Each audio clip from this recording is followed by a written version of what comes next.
Isang pagbati po ng magandang gabi sa lahat ng mga sumusubaybay at nag-aabang ng susunod na kabanata ng liham kasaysayan na ipinadala ni Miss Sushi ng Japan. Ito po ang kanyang ikalawang kabanata na aking babasahin na iniisa-isa ko lang at hina-highlights ko dahil kung babasahin ko po lahat ay abutin tayo ng 3 gabi. Ang kabanata pong ito ay pinamagatan o may highlights na matamis, sariwa at hinog na mangga ang pinitas ng umagang iyon. Napakaganda naman, no? Ito siguro si Miss Sushi, dating strip writer, no? Ang galing magsulat, siguro binibigyan niya ng so much attention dahil wala na siyang pinagkakabalahan sa buhay. Hindi na po ako magbabaliw-liw pa, babasahin ko na po mga subscriber ko na alam kong naghihintay. Dear Papa A, isang madaling araw ng Huwebes, bandang alas 4 iyon ng umaga na kinailangan kong pumunta muli sa palengke upang maagang makapamili ng aming mga pagkain sa buong maghapon. Dahil ako ang tumatayong panganay, kaya ako ang gumagawa ng gawain ng aking nanay habang abala ang aking nanay sa pagtulong sa aking tatay sa paghatid ng mga binalatang bawang sa Nepac Mart at Farmers Market na parehong nasa Cubao. Medyo maambon noon, Papa A, kaya ako ay nagdala ng payong. Sa aking paglalakad ay malapit na ako sa palengke. Hawak ko sa aking kamay ang payong. Maya-maya ay bigla na lamang nagulat ako dahil nasa harapan ko si Mr. Suabe. Ay, andito ka pala, sambit kong gulat sa kanya. At siya ay biglang nagsabing, hawakan ko na ang payong at kumapit ka sa braso ko dahil madulas ang kalsada. Kinilig na naman po ako, Papa A.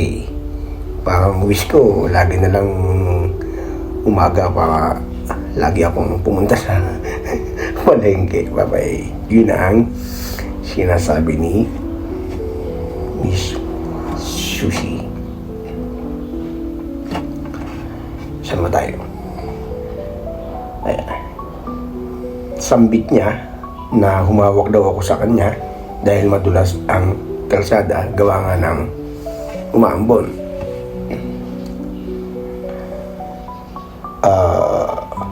Natulala ako at kusang sunod ang aking kamay na humawak sa kanyang matipunong braso, Papa A. Napakapalagay ng loob ko kay Mr. Suabe nang makita ko siya at marinig ang kanyang tinig na malumanay na nagsasalita at nagutos na humawak ako sa kanyang braso.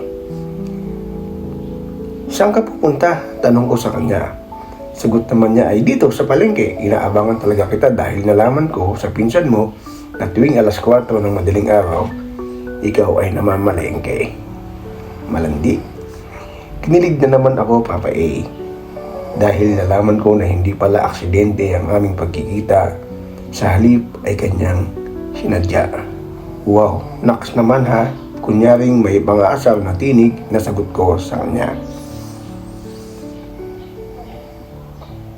Ayaw mo yatang maniwala, sabi niya. Patanong na sabi niya sa akin, sabay titig sa aking mga mata. Sa daan ang tingin, baka madulas tayo, pabirong sabi ko.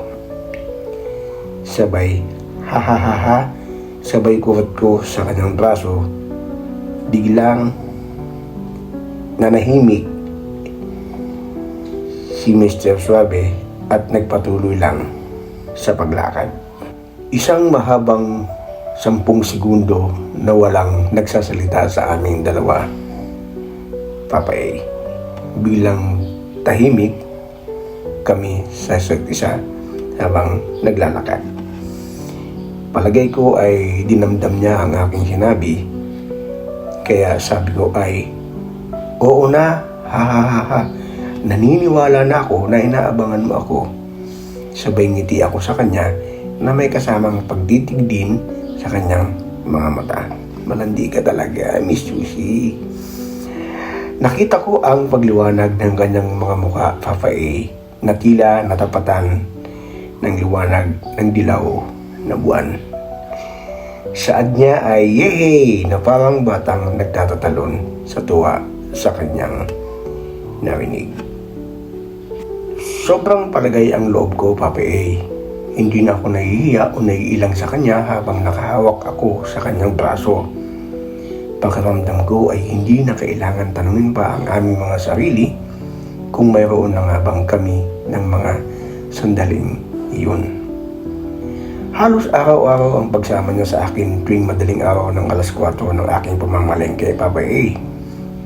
Isang madaling araw ng linggo, sinabihan niya ako na pagtapos namin mamalengke ay dadaan kami sa bahay nila upang makita ko naman ang kanyang mga magulang. Papa A, pinaghalong tuwa, nervyos at kaba ang aking nadarama ng umagang iyon. Papa A, nag-aabang na siya sa kanto ng daan palabas sa aming iskinita papuntang palengke ng mga sandaling iyon. Malayo pa lang ay natanaw ko na siya na nasisinagan ng ilaw ng poste na normal pang nakasindi ng alas 4 ng madaling araw. Malayo pa lang ay nakangiti na siya, Papa A, at hindi niya napansin na pasimple rin ang aking pagngiti na may kasamang kilig. Hay, malandi! Hinawakan ko siya sa kanyang braso na iniabot niya ang kanyang kamay na para bang ihahatid niya ako sa altar ng aming kasal, Papa A. Napakalandi mo talaga, Miss Susie. Mabilis kaming naglakad na para bang napakahalaga ng bawat minuto para sa amin ng sandaling iyon. Kumusta ang gabi mo? Sabi niya. Sabi ko naman ay, ayun, hindi agad ako nakatulog sa kakaisip sa iyo. Ha ha ha ha, na may kasamang tawa. At nakangiting tango ang tugon niya, Papa A, sa akin. At sambit niya, ako naman nilinis ko kagabi ang aking kwarto sabay titig sa aking mga mata na may kasamang pagkapilyo ang mga ngiti. Sagot ko naman ay, hala, bakit? Marami ba ang kwarto mo at gabi mo kailangang linisin? Pagtatakang tanong ko sa kanya. Oo marami ang akong kwarto, paayon na kanyang sabi na may kasamang ngiti. At dugtong niya, teka, kasi di ba isasama kita sa amin para makilala mo ang aking magulang? Sabi niya, ay oo nga pala, hahaha, kunaring maang-maangan na sabi ko. Pero dapat sa sala lang tayo ha, dagdag ko pa. Hindi sa kwarto mo, sabi ko. Na may kasamang ngiti, Papa A. Nang mga sandaling yun, Papa A, ay napakalakas ng tubog ng aking dibdib na may kasamang kilig, saya at nervyos. Basta ramdam ko, Papa A, ay para akong nasa alapaap tuwing kasama ko siya. Malandi ka talaga, kukuhatin kita sa singit. Papa A, halos 25 minutos lang nang nabili ko ang kaunting dapat kong bilihin sa palengke ng sandaling iyon. Tandang-tanda ko pa noon ay alas 4:25 ng umaga noon na medyo madilim pa. Hawak niya ang aking kamay at papunta na kami sa kanilang bahay ng mga 1 kilometro ang layo sa palengke. Isang malaking bahay na pader ang bumugad sa aking harapan. Yan pala ang bahay niyo, sabi ko sa kanya. Oo, ito nga, habang hawak niya ang aking kamay. Dahan-dahan niyang binuksan ang main door at tumuloy kami sa sala. Walang tao sa sala, Papa A, at inisip ko na lang na nasa kwarto ang kanyang mga magulang at mga kapatid. Ang laki pala ng bahay niyo, sabi ko sa kanya. Sabi naman niya ay medyo lang. Pahambol ka pa, sabi ko sa kanya. Hahaha, sabay tawa ng kaunti. At sabay kaming nagkatawanan ng medyo malakas. Bigla niyang sambit ay huwag kang maingay. Pautos niyang wika. Baka magising ang mga natutulog pa. Oo nga no. Sorry, sagot ko sa kanya habang inaabot ko ang isang tasa ng kape na kanyang timpla para sa akin.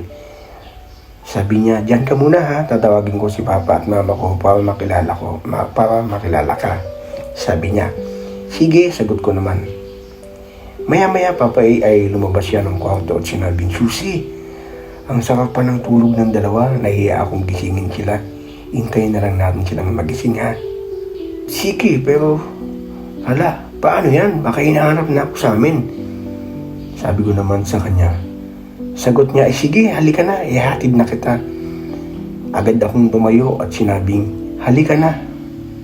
Sabay abot sa kanyang kamay. Teka pala, sabi niya. Ano yun? Sagot ko.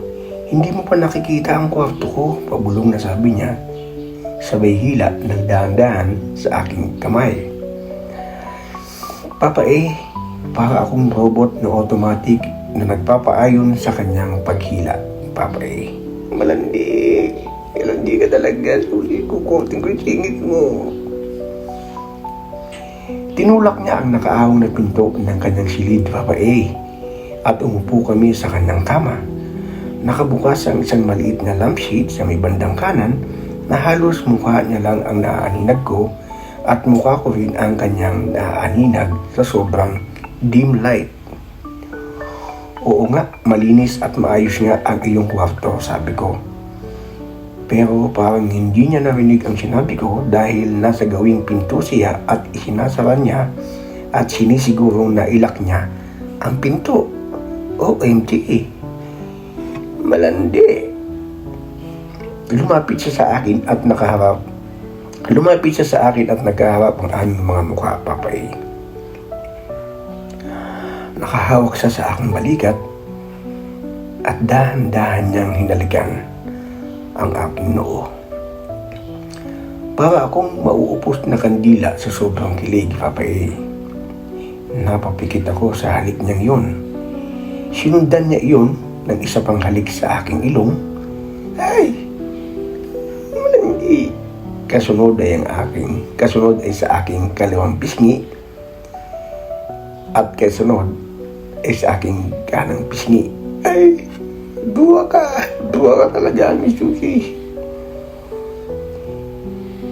Napapikit ako at kami ay nagyakap ng dahan-dahan. Yakap na sa una ay katamtamang yakap lang at maya-maya ay pahigpit ng pahigpit. Dama ko, Papa ang bukol sa kanyang harapan na siyang dahilan ng pagtibok ng maliit na pintig sa aking puson. Papa landi. Kasabay nito ay bumilis ang tibok ng aking dibdib. Sarap naman. Pagkatapos ng halos 2 minutong mahigpit na yakapan namin, Papa ay agad niyang hinalikan ang aking labi. Labi na. Iyon ang aking unang halik, Papa Napakasarap pala. Gumanti rin ako ng halik na sa una ay ismak lang sa isa't isa. Uulitin ko po na ang una ay ismak lang sa isa't isa. Ismak kissing lang daw sa isa't isa hanggang sa madiin at padiin ng padiin, marahas at madiin na ang aming halikan sa labi, Papa Ramdam ko ang tibok na parang may gustong lumabas na likido sa aking kepias, Papa Landi. Dahil dinidiin niya ang kanyang matambok at matigas na batuta sa aking kepias ng mga sandaling habang kami ay nakatayo na magkayakap at naghahalikan. Ay, ano kaya susunod? Mga kaibigan, mga followers, mga subscribers, hanggang dito na lamang po muna at maya-maya lamang po, abangan nyo lang po mga 5 minutes or 20 minutes, i-upload ko po ang kasunod na bahagi ng liham kasaysayan na ipinadala ni Miss Sushi ng Japan sa kadahilan ng itinatadhana lamang ni YouTube ay mga 15 minutes at mahirap pong i-upload kung napakahaba ang minuto na aking i-upload. Hanggang sa muli, magandang gabi po sa inyo lahat at salamat po at maligayang pakikinig at panonood sa aking Dear Papa A.